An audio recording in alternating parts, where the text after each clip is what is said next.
ఈ వీడియోలో జావా స్క్రిప్ట్లో ఉన్న బేసిక్ కాన్సెప్ట్స్ ఒకసారి చూద్దాం. అసలు ఈ computer program is a list of instruction to be executed by computer. అసలు కంప్యూటర్ ప్రోగ్రామ్ అంటే ఏంటి? List of statements or list of instructions. So మనం లిస్ట్ ఆఫ్ ఇన్స్ట్రక్షన్స్ ఇస్తే అది కంప్యూటర్ అనేది ఎగ్జిక్యూట్ చేసి చూపిస్తుంది. In a programming language these programming instructions are called the statements. So ఈ ప్రోగ్రామింగ్ ఇన్స్ట్రక్షన్స్ ఏమంటున్నాము? స్టేట్మెంట్స్ అంటున్నాం. బాగా గుర్తుపెట్టుకోండి. అదే జావా స్క్రిప్ట్ ఇన్స్ట్రక్షన్స్ని జావా స్క్రిప్ట్ స్టేట్మెంట్స్ అంటాం. Okay, Java script program is a list of programming statement. In HTML JavaScript programs are executed by web browser. Okay, JavaScript statements are composed of JavaScript statements అన్ని composed of values, operators, expressions, keywords and comments. మనకి JavaScript statements వేటేట్తో మనం create చేయొచ్చు. Values తోటి, operators తోటి, expressions తోటి, keywords తోటి, అలాగే కామెంట్స్ తోటి మనం జావా స్క్రిప్ట్ ఎక్స్ప్రెషన్స్ని క్రియేట్ చేయొచ్చు. ఇక్కడ ఎగ్జాంపుల్ చూడండి. ఒక 4 statements Java script statements create చేసి దాన్ని అవుట్పుట్లో ప్రింట్ చేసి చూద్దాం మనం.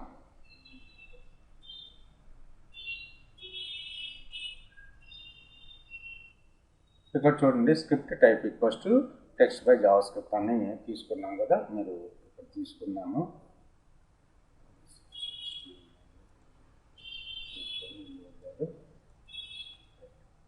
So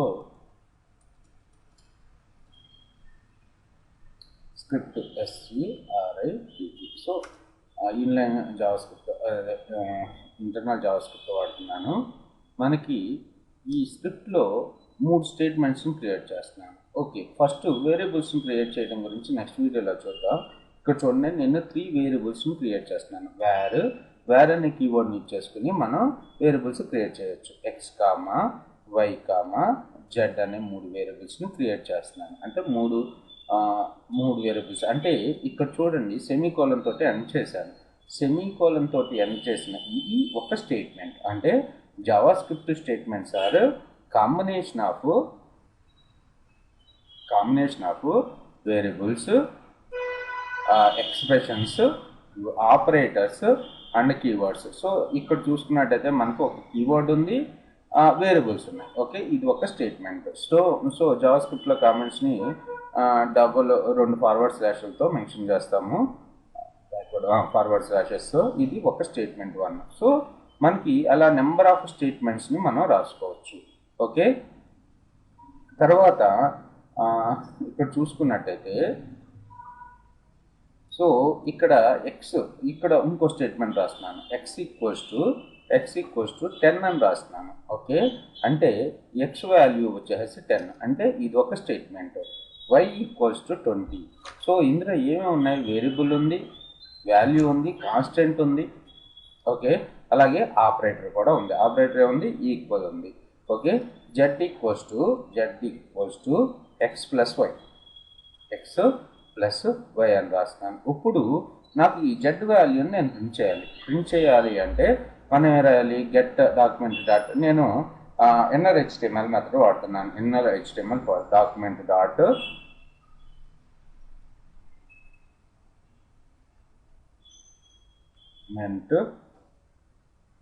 get element by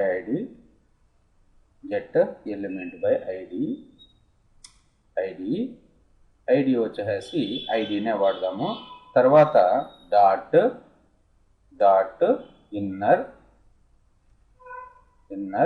HTML అనేది capital letters. Okay, inner HTML equals to, ఇక్కడ మీరు చూడండి స్పేస్ వాడుకోవచ్చు, అదొకటి గుర్తుపెట్టుకోండి. ఈక్వల్స్ టు స్పేస్ తర్వాత మీరు ఆపరేటర్ తర్వాత కావాలంటే న్యూ లైన్లోకి రావచ్చు. అది జావా స్క్రిప్ట్ యొక్క మెయిన్ ఫీచర్. ఇప్పుడు ఇక్కడ చూడండి, రైట్. సో కిందకు వస్తున్నాను. కిందకు వచ్చి అంటే 2 లైన్స్ కింద డివైడ్ చేసుకుంటున్నాను అనమాట. ద వాల్యూ ఈజ్, సో నాకు ఐడి దగ్గర అంటే పారాగ్రాఫ్ తీసుకుని దానికి ఐడిని అసైన్ చేద్దాము. ఐడి అని చెప్పి అసైన్ చేస్తాం కదా. ఇక్కడ the value is the sum of XY is. So double కోట్స్లో తర్వాత దీనికి మనం కాన్కాటినేట్ చేయాలి కాబట్టి ప్లస్ ఆపరేటర్ని యూజ్ చేసుకుంటాం. Plus Z. Okay, Z value కన్నా కదా మనం పాస్ చేసేది. తర్వాత ఇప్పుడు ఒక పారాగ్రాఫ్ తీసుకుని P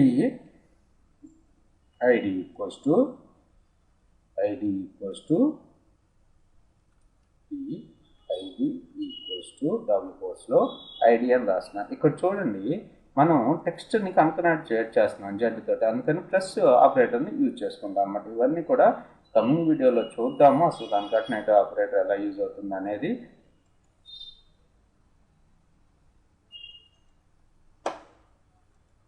so please subscribe my channel. అలాగే మీకు Python with full stack development training కావాలంటే 4 months పడుతుంది. ఇది కాంటాక్ట్ నెంబరు, నా కాంటాక్ట్ నెంబర్కి కాల్ చేయండి. ఓకే, దీన్ని రన్ చేద్దాం. అలాగే మన వెబ్సైట్ వచ్చి vlatraining.in, right, my.html. The sum is 40 అని చెప్పి డిస్ప్లే అవుతుంది. ఇక్కడ ద సమ్ ఈజ్ పక్కన స్పేస్ వాడుతున్నాను. ఓకే, డబుల్ కోర్స్లో ద సమ్ ఈజ్ అని రాసి ఈజ్ పక్కన స్పేస్ రాసి, ఓకే, ఇప్పుడు చూడండి ద సమ్ ఈజ్ 40 స్పేస్ తోటి వస్తుంది. ఇలా మీరు ఇక్కడ స్పేస్ రాయలేదు అనుకున్నా, రాయకుండా ఇంకో స్పేస్ కావాలి అనుకుంటే మీరు సింపుల్గా 2 ప్లస్ మధ్యలో ఓ డబుల్ కోట్ తీసుకుని స్పేస్ వాడతాం. ఓకే, సో ఇప్పుడు చూడండి ద సమ్ ఈజ్ 40. ఇప్పుడు ఈ స్టేట్మెంట్లో మనకి ఈ జావాస్క్రిప్ట్ కోడ్లో ఎన్ని స్టేట్మెంట్స్ ఉన్నాయి? 1, ఇదొక స్టేట్మెంట్, ఇదొక స్టేట్మెంట్, ఇదొక స్టేట్మెంట్, ఇదొక స్టేట్మెంట్, ఇదొక స్టేట్మెంట్.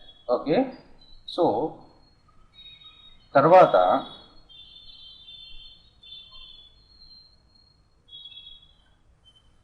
మనం చూసుకున్నట్టయితే JavaScript statements. So most of the JavaScript program contain many JavaScript statement. The statements are executed 1 by 1 the same order as they are return. ఇక్కడ జావాస్క్రిప్ట్ స్టేట్మెంట్స్ ఎలా execute అవుతున్నాయి మీరు చూడాలి అనుకుంటే స్టెప్ బై స్టెప్ ఇక్కడ first ఈ line execute అవుతుంది, తర్వాత ఈ లైన్, తర్వాత ఈ లైన్, అంతే తప్పించి ఆర్డర్ మారదు. మీరు లైన్ బై లైన్ వాళ్ళు మీరు ఫంక్షన్స్ కాల్ చేసుకున్నప్పుడు కర్సర్ వెళ్ళి మళ్ళీ నెక్స్ట్ లైన్కి ఇక్కడికి వచ్చేస్తుంది అనమాట. ఫంక్షన్స్ గురించి కమ్యూనిటీ వీడియోస్లో చూద్దాం.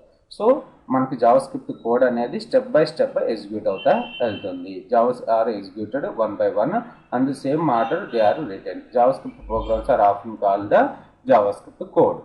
ఓకే, మనకి ఇక్కడ semicolon separate the JavaScript statements. So మనం ఇక్కడ అనుకున్నాం కదా, సెమీకోలన్ తోటి మనం సపరేట్ చేసుకోవచ్చు స్టేట్మెంట్స్ని. ఓకే, అలాగే మీరు add semicolon and of the executables when the separate semicolons multiple statements are in 1 line. ఇప్పుడు ఇదొక స్టేట్మెంట్ అనుకున్నాం, రైటే.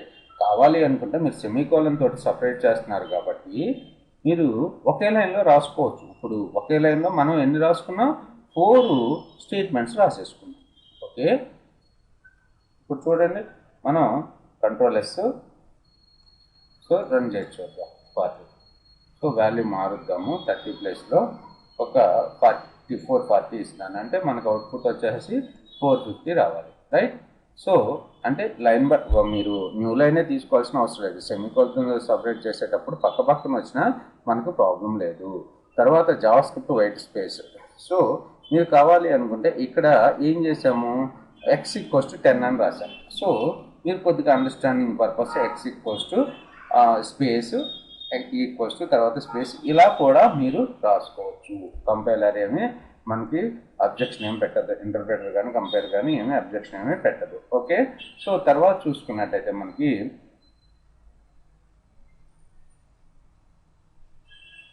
అంటే ఏమని చెప్తున్నారు, put the spaces around the operators వాడేటప్పుడు మీరు కంపల్సరీగా స్పేస్ యూజ్ చేసుకుంటే కొద్దిగా ఈజీగా ఉంటుంది. ఇప్పుడు ఇక్కడ చూడండి నేను ఏం రాశాను, z space వాడుకోకుండా రాసేసాను.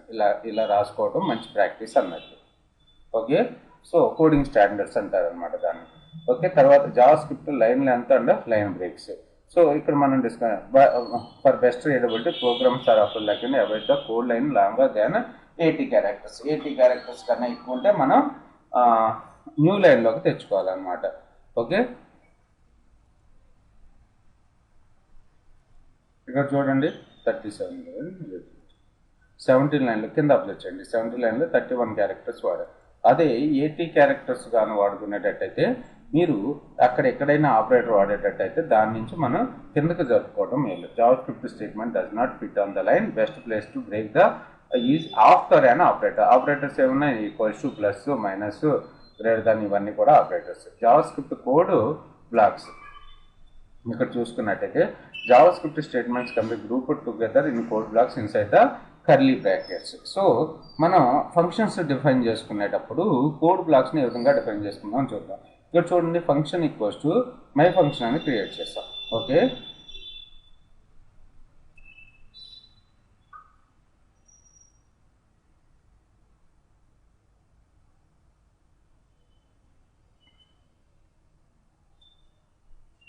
Function equals to my function అని క్రియేట్ చేసాం. గెట్ డాక్యుమెంట్ డాట్ గెలెట్ demo inner HTML equals to hello Dolly.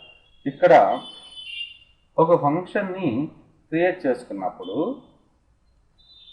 Function గురించి మనం కమ్యూనికేట్ చేస్తూ చూద్దాం. మనం ఫంక్షన్ యూజ్ చేసుకొని JavaScript statements can be grouped together in code block inside the curly braces. The purpose of code block is to define statements to be executed together one place. You will statement group together blocks in JavaScript ఫంక్షన్స్లో ఎక్కువగా స్టేట్మెంట్స్ని group చేసుకుంటాం. ఈ functions గురించి వచ్చినప్పుడు క్లియర్గా చూసుకున్నాం. Okay, మీకు function గురించి ఇప్పుడు ఇంతవరకు మనం డిస్కస్ చేయలేదు. అంటే యూజర్ డిఫైన్ ఫంక్షన్ అన్నమాట ఇది.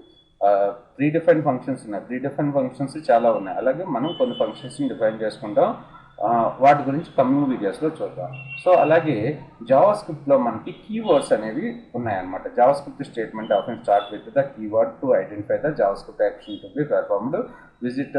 So here is some of the keywords. మనకి బ్రేక్ అనేది ఒక కీవర్డ్, కంటిన్యూ అనేది కీవర్డ్, అలాగే debugger, do while, for, function, if else, return, switch, try catch, var. So మనం ఇంతవరకు ఒక కీవర్డ్ వాడాం, వేర్ అని వాడాం. ఓకే, వేర్ అనే కీవర్డ్ మనం వేరియబుల్ డిక్లేర్ చేసుకోవడానికి యూజ్ చేసుకుంటాం. అప్పుడు మీరు వేర్ని డిఫైన్ చేయలేదు అనుకోండి, అప్పుడు ఏమవుతుంది, ఎర్రర్ చూపిస్తుంది. ఓకే, వేర్ని కామెంట్ చేస్తున్నా ఫస్ట్ వేరియబుల్స్, ఇది కమింగ్ వీడియోలో చూద్దాం కంపల్సరిగా మనం వేరియబుల్ డిక్లేర్ చేసుకోవడం గురించి. So save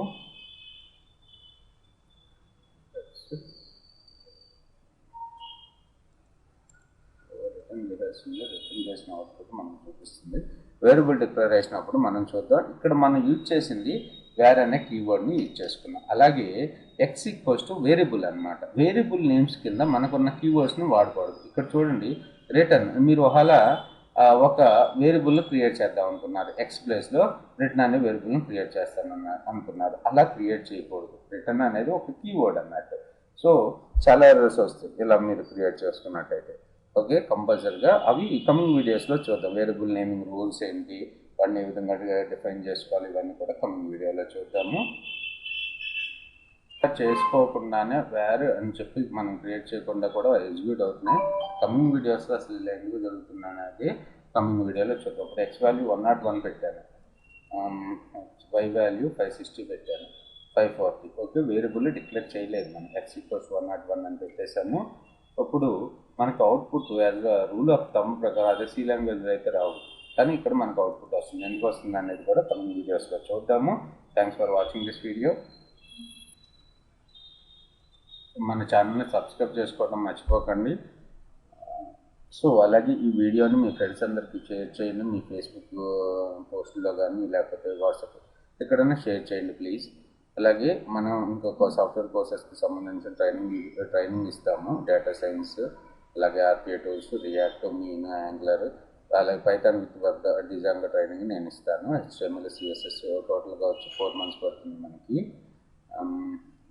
HTML, CSS, JavaScript, bootstrap, react, Python, design, వీటన్నిటి మీద సపరేట్గా ప్రాజెక్ట్స్ కూడా చేపిస్తాను. Thanks for watching this video. ఒక్కొక్క దాని మీద 3 to 4 ప్రాజెక్ట్స్ చేపిస్తాను.